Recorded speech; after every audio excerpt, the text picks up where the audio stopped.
Morning, everybody. Dignitaries on the dais, Mr. Ranjanji and other dignitaries, and off the dais. It's indeed my pleasure to be here with you, and there's lots to share and miles to go before we actually sleep. The scenario is that we are at the cusp of change. It's very interesting times, and things are changing, especially in the technology field, so fast that it's impacting the sustainability of every other aspect. The governance of something static is no longer the norm. It's governance of something that is constantly evolving and changing, and therefore reforms are inevitable. So it's towards this end I would like to pinpoint the process of how we should tackle it.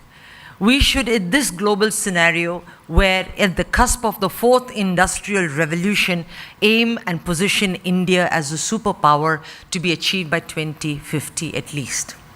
In that, the role of UP as an IT destination to enable being one of the largest states is critical. How do we put this plan forth? How do we implement it? How can we have a systemic process in place so that we can achieve it and it can sustain irrespective of change is what we have to think through. In every state, like in a country and the world over, the human resource is the capital wealth of that particular state. To constantly see that they are upskilled and upgraded is a critical factor for us to have a socio-economic platform that is an enabler for growth. In this regard, I will just give a brief of the National Association of Software and Service Companies, which in its 26th year has been able to establish India as an IT destination globally. One of the things that this group has done is it has got 16,000 companies, IT companies in this country, small, large, multinationals, global in-house centers, of which about 2,200 plus are members of this Chamber of Commerce. But that they own collectively 96% of the business and about 95% representation of the human resource who are directly employed, which is about 3.7 million today. And we have a 3x, which is almost about 10 million odd, what indirectly employed because of this industry. This today stands about $150 billion, poised to grow to $350 billion. And UP's role in creating this is critical. In one of the things that we as an industry chamber understood is that without the human resource, this growth cannot be sustained. So therefore, the Chamber of Commerce has also ideated and identified the IT Sector Skill Council, which under the National Skills Development Corporation and under the Ministry of Skills plays a critical part. These are such quick facts about this association and what it has done, but I will move on. One of the things that is very, very alarming it one way, and the other one is that the technology as a platform and an enabler has changed. The disruption is humongous. We'll have about 10 trillion objects connected in the next 5 years. You will find humongous urbanization, technology, an aging global population and connectivity going to change the way we live, learn, and work. Huge country of our size has ideated and said, by 2050, what are the 40 growth areas?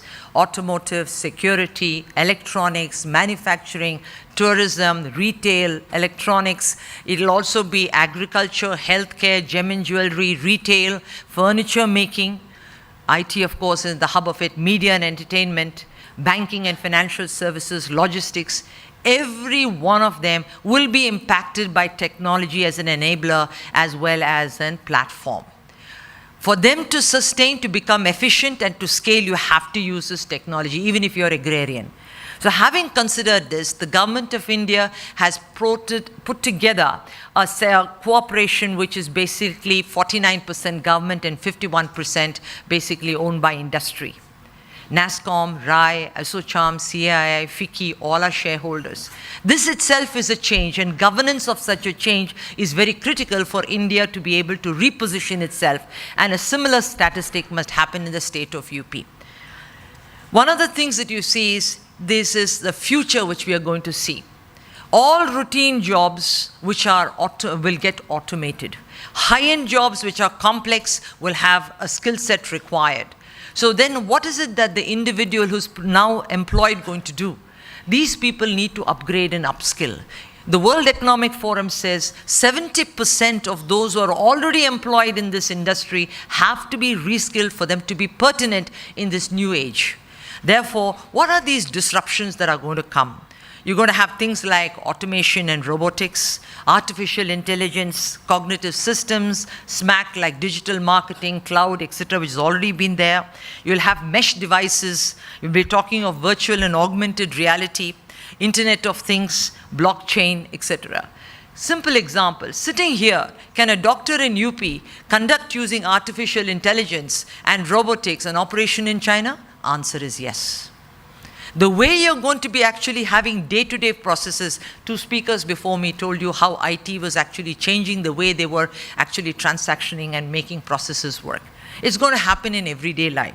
So how are we going to get our students in our various colleges and universities change? What are these skill sets that we have? We have ideated a few down here, but most of them are on problem solving, but the next law is called creative thinking. Design thinking. It's not solving a problem once it's there, but trying to predict a problem and try to find solutions for it and be prepared.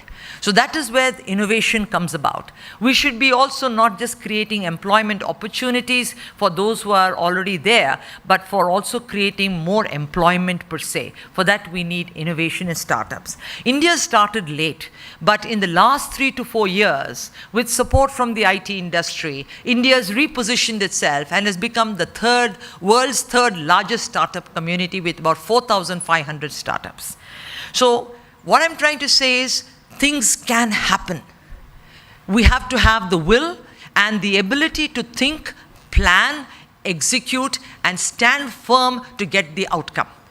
Change is inevitable, will continue. So our governance reform must be flexible enough to accommodate the change, but must have the vision to predict and say, 20 years down the line, this is what we will do, and therefore work towards it. In this regard, we have also, every 2 years, we bring out talent, demand, supply, and say, what is the demand supply asking, and what is the supply saying asking, both in India and globally, and these are free docs that you can actually download. What we have also done is looked at UP per se, and looked at Noida, Greater Noida. It's an amazing story that we have to tell here, supported obviously by Sir, who has been already talked about very highly, and I add to that. What we have found is it has emerged as an economic and business environment. It has created connectivity, it has got office space, then there has been money put aside, respective location on demographics is good, it is automobiles, ancillary, F1 racetrack, Yamuna Expressway, all this has created the hype. It has got a social infrastructure, it has got bridges, and the metros are coming up. All of these are tiny specks that actually make the mighty ocean. Last but not the least, NASSCOM itself, after 26 years, has moved to Noida, and it is now in 126. So we would like to emphasize that this is one of the reasons we think that we believe that this is the place to be and the happening place to happen. Out of the 2,200 plus companies, 600 companies are in UP, large and medium companies. You will see that in the scape, about 20 large companies own about almost 35% of the business, and about 200 own about 75 to 80% of the business. Those 20 companies have a presence in UP. It's very, very interesting to note.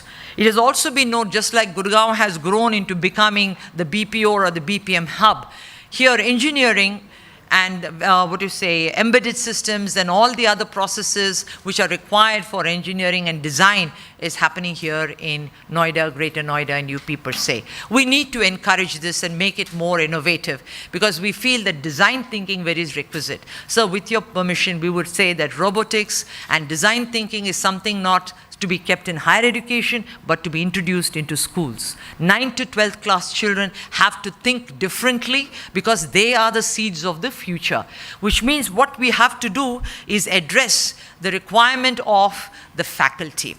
Towards this end, we have seen that we have large number of presence of SMEs, which are accounting for half the total number of companies in this particular place. Again, saying that innovation is there. The processes already existing are very few, successful and actually encouraging industry.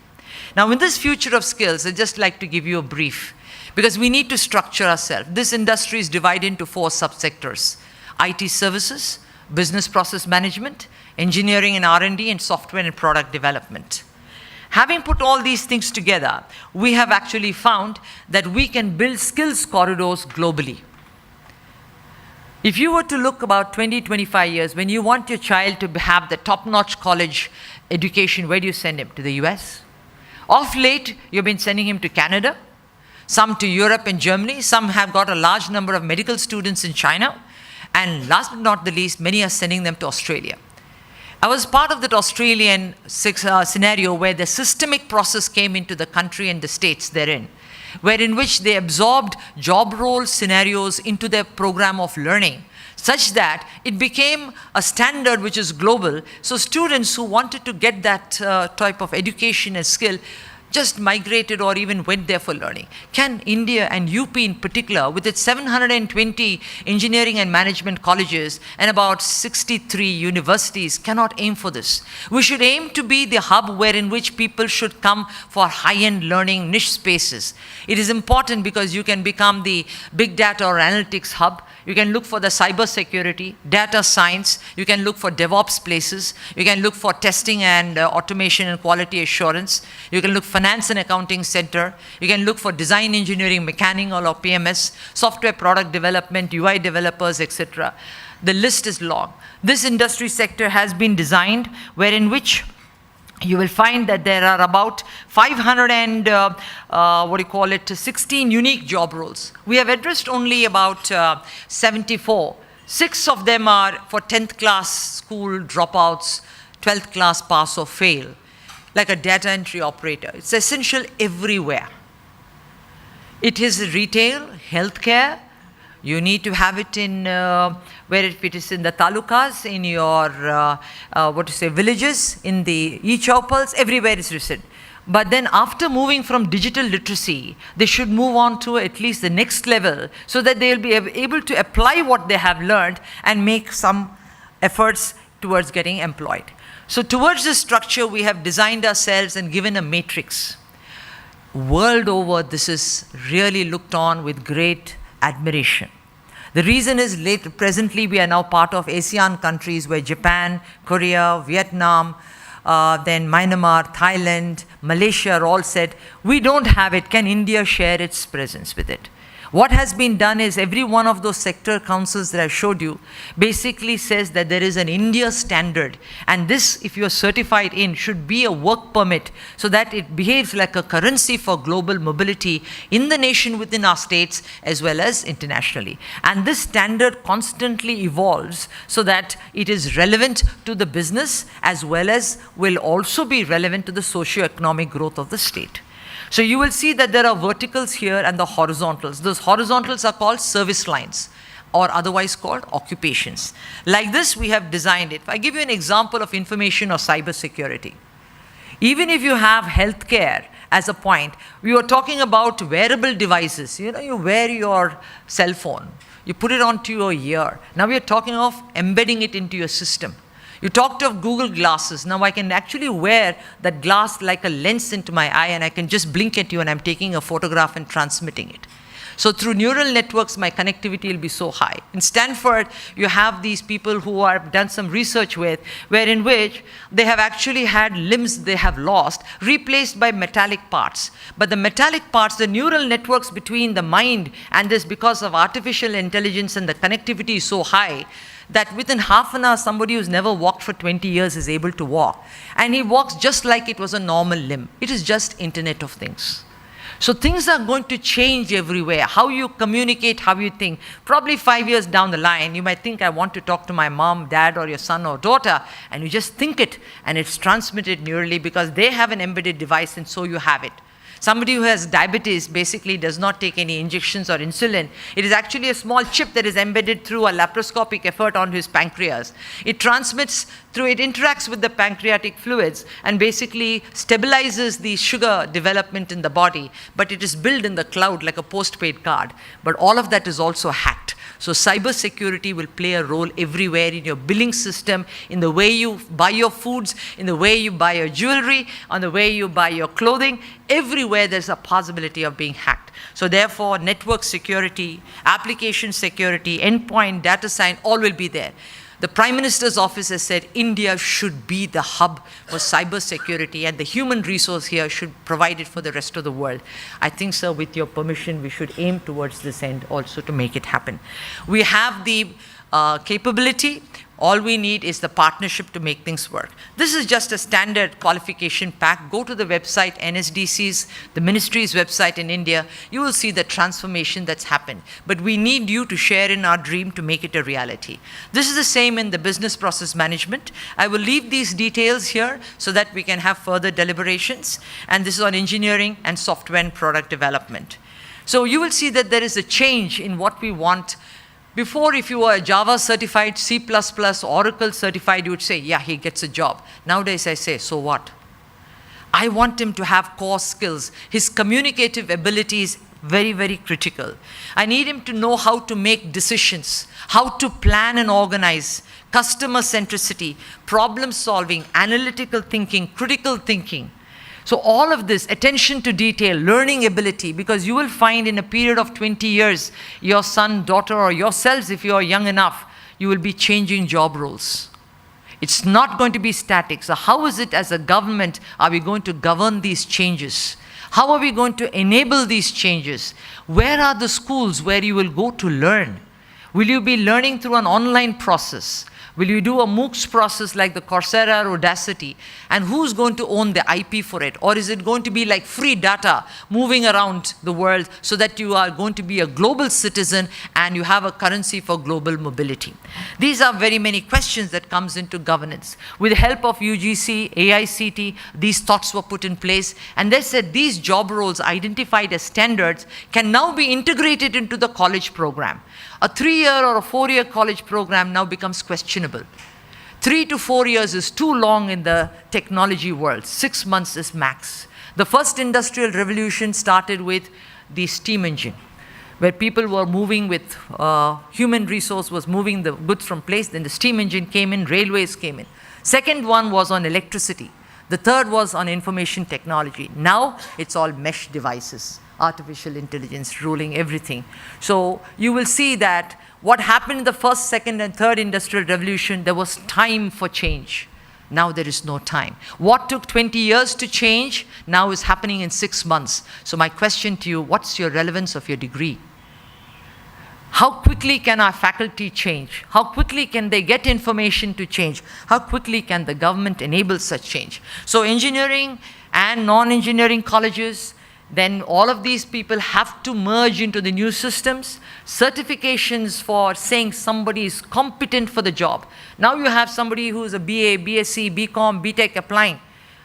We don't find the relevance because we are retraining him for another 23 weeks before he's billable. So can you come to me certified for the job? So this is the new age that is happening.